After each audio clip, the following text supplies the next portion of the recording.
Dan Allah kasih ini kesehatan bonus tanpa bayar. Bapak tahu Ronaldo, pemain sepak bola paling hebat. Kumpul semua kantor, pegawai kantor yang 6.000 di kantor ini, kumpul semuanya, 1 bulan gajinya Ronaldo masih menang daripada gajinya kalian 6.000 orang. Itu. Tapi apakah Ronaldo yang hebat? Tidak. Siapa yang hebat? Allah ciptakan kakinya Ronaldo punya lutut bisa bengkok. Mana bisa Ronaldo main bola kalau lututnya tidak bisa bengkok? Apa?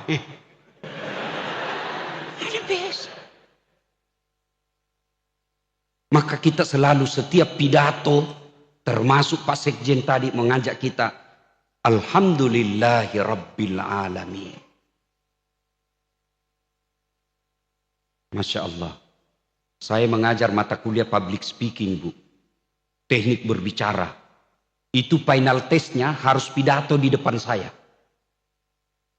Ada cewek lagi pidato, ada kawat di giginya.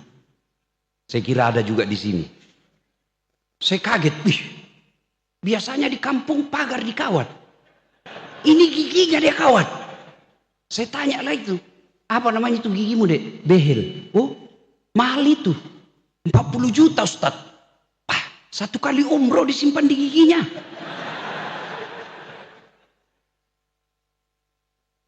Saya bilang, sini kau kira itu behelmu yang mahal?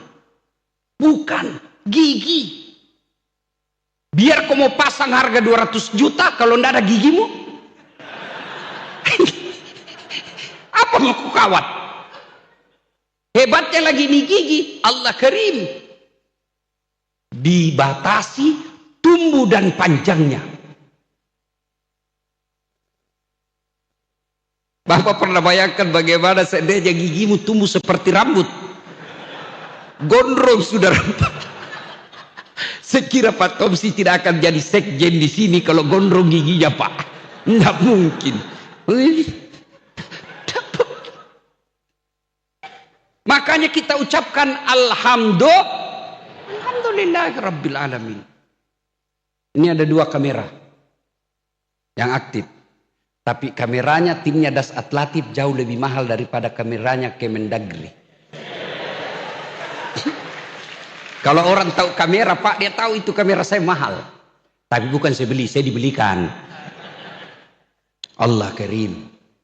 Biar punya ibu punya kamera, bila bisa beli harga 500 juta, harus punya ilmunya pakai kamera. Harus ditahu berapa kecepatan megapiksel kamera kita. Harus ditahu berapa kekuatan cahaya yang ada ketika ngambil gambar. Harus ditahu berapa kecepatan angin. Harus zoom out, zoom in, kasih fokus, diputar, ngambil gambar. Biar kau punya duit harus punya ilmu. Tidak punya ilmu, tidak bisa pakai kamera itu. Foto dulu Ustaz, saya foto setengah badan ya Ustaz. Jadinya setengah badan betul, tapi apa? Pusat ke bawah. Itu setengah badan juga namanya itu.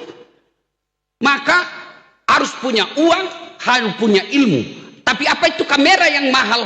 Bukan. Apa yang mahal? Mata. Allah kasih kau gratis tanpa bayar. Hebatnya lagi nih mata, autofokus. Begitu kau buka, Pak Sekjen.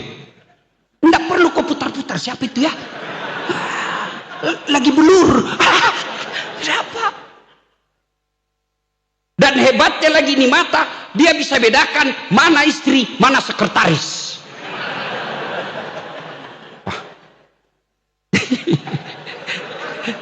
Bayangkan kalau tidak bisa dibedakan mana istri, mana tetangga.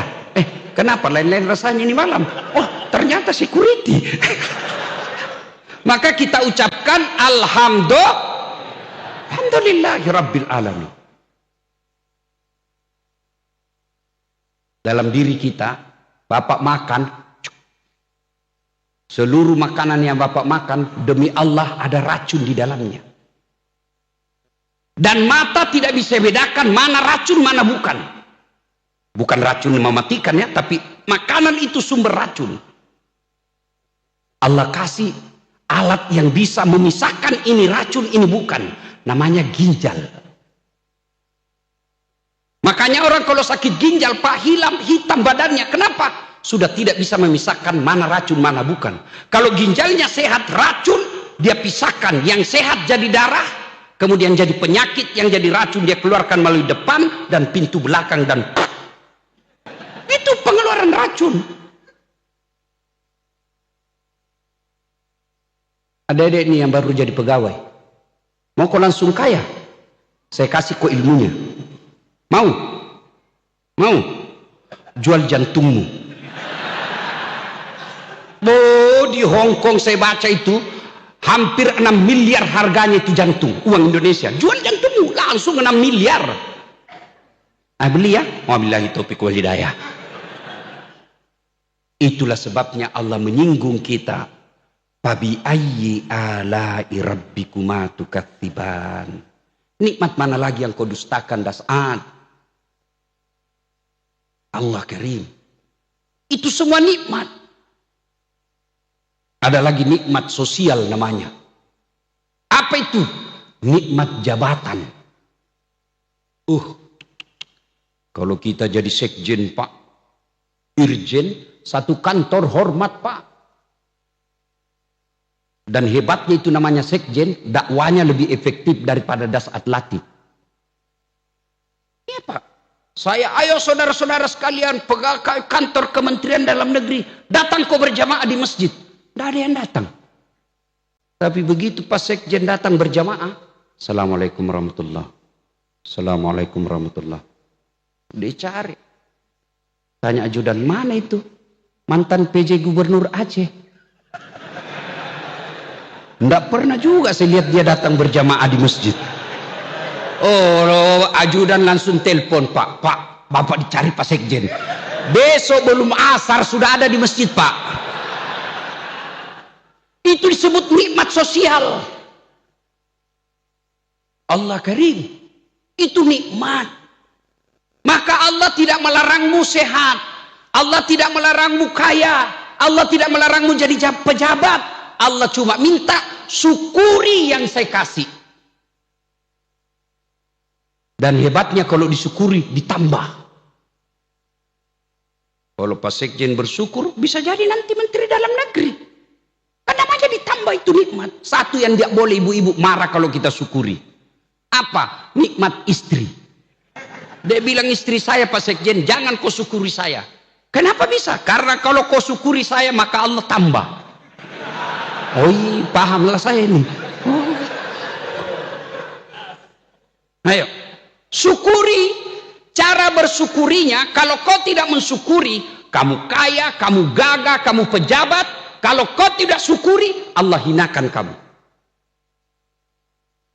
Tuan-tuan pasti kenal namanya Fir'aun.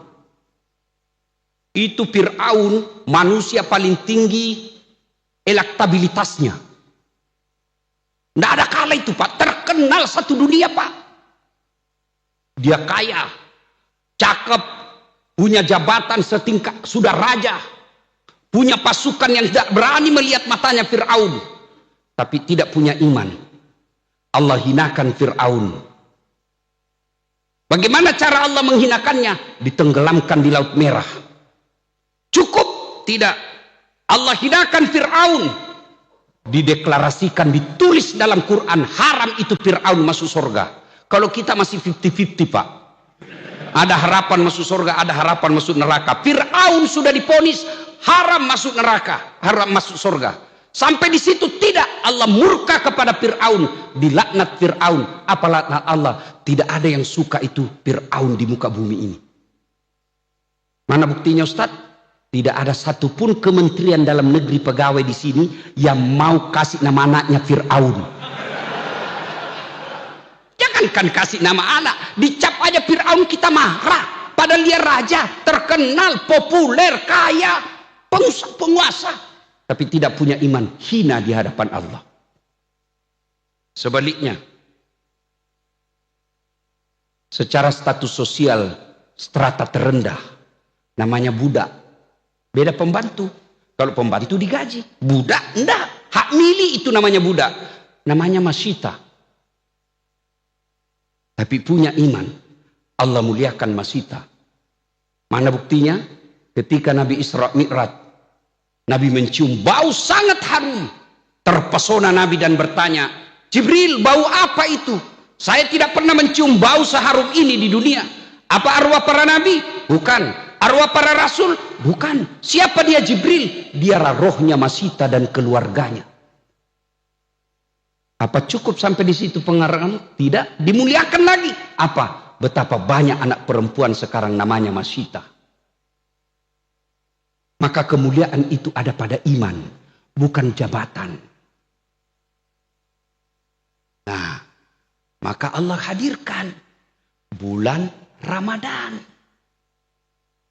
Supaya kamu mulia, saya hadirkan kamu Ramadan. Kalau Bapak bersyukur jadi pejabat, bersyukur jadi ASN, bersyukur menteri kementerian dalam negeri, kau syukuri. Cara bersyukurnya, puasa bos, puasa. Itu kalau pegawai kementerian dalam negeri Pak, apalagi kalau dari Jakarta. Di mana kantor? Pulang kampung lebaran Pak, mudik. Pura-pura kita lupa itu teknis ini. Bajunya pegawai negeri tahu. Itu pegawai negeri. Padahal apa hebatnya itu pegawai negeri? Menandi casing. Mana ada pegawai negeri tidak ada utangnya di koperasi? Apa? Saya tahu pegawai negeri katanya itu Ustadz. Lagunya apa? Ome Rama. Berakit-rakit dahulu, berenang-renang ke tepian, sakit-sakit dahulu, susah-susah dahulu, lalu kemudian tetap susah. Kenapa tahu Ustaz? Ya gali lubang tutup laut. Kenapa tahu? Karena saya juga pegawai. Saya dosen di Unhas. Kalian punya kemuliaan bukan di situ. Kemuliaan iman. Kalau bersyukur, dikasih kesehatan, dikasih jabatan, dikasih pekerjaan, cara bersyukurnya, yuk puasa. Poin kedua, puasa. Apa itu puasa? Definisi fikih, puasa adalah menahan makan, minum, berhubungan badan secara sengaja dari subuh sampai maghrib. Makan, minum, berhubungan badan. Selain itu, ini saja yang membatalkan puasa. Makan, minum, berhubungan badan secara sengaja. Kalau tidak sengaja makan, hari pertama puasa, makan. Habis satu mangkok, oh puasa. Rezekimu. Lanjutkan.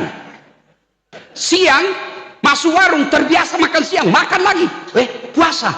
Lanjutkan rezekimu itu. Sore lagi, makan lagi, lupa. Lanjutkan.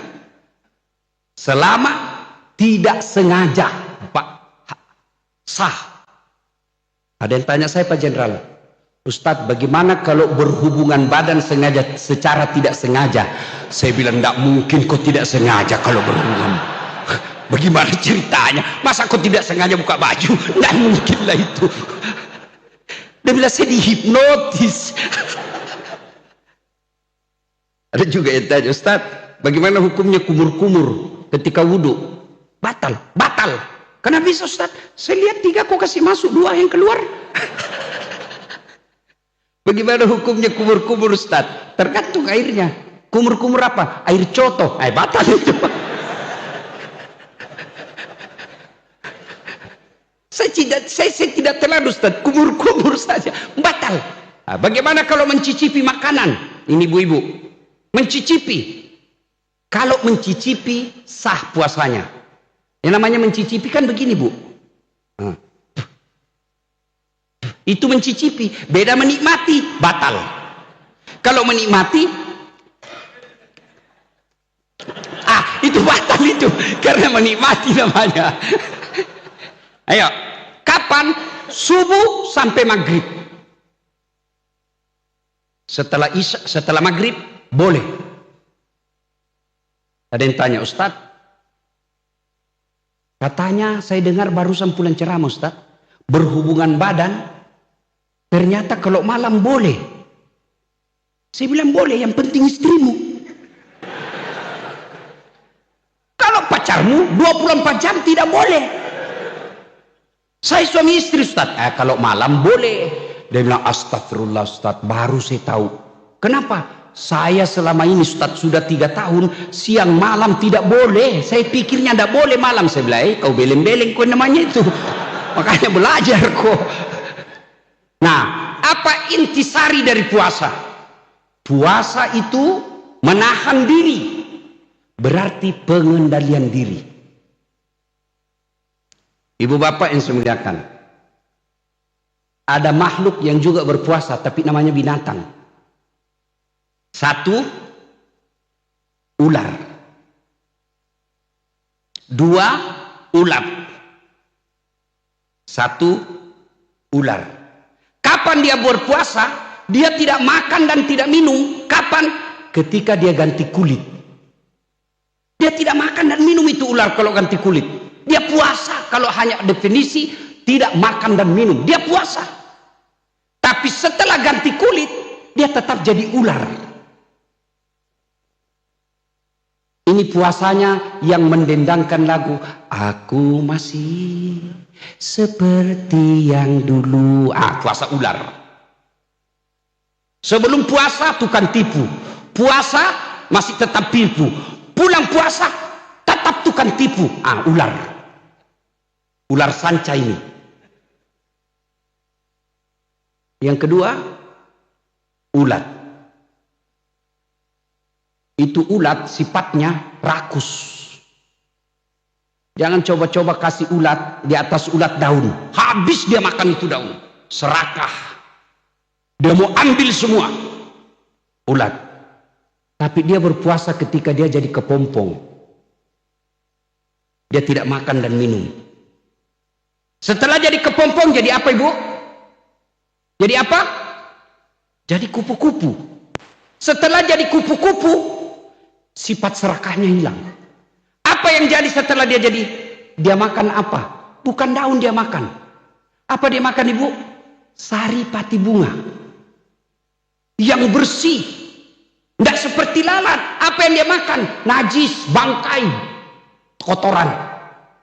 Kupu-kupu dia minum, dia hisap saripati madu. Dan hebatnya setelah dia tinggal itu, dia terbang ke cari saripati madu yang lain, terjadi penyerbukan. Apa maknanya?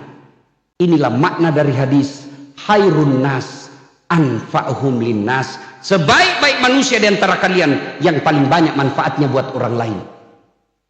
Itu puasa yang diharapkan.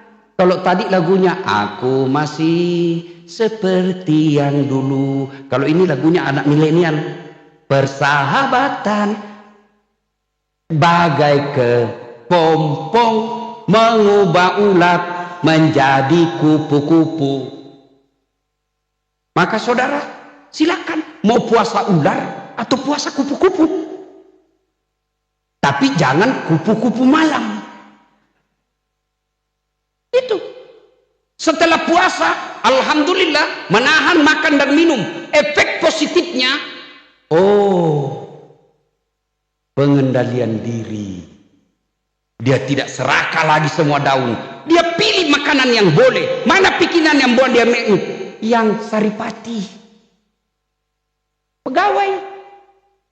Pilih makanan yang halal. Jangan menghalalkan segala cara.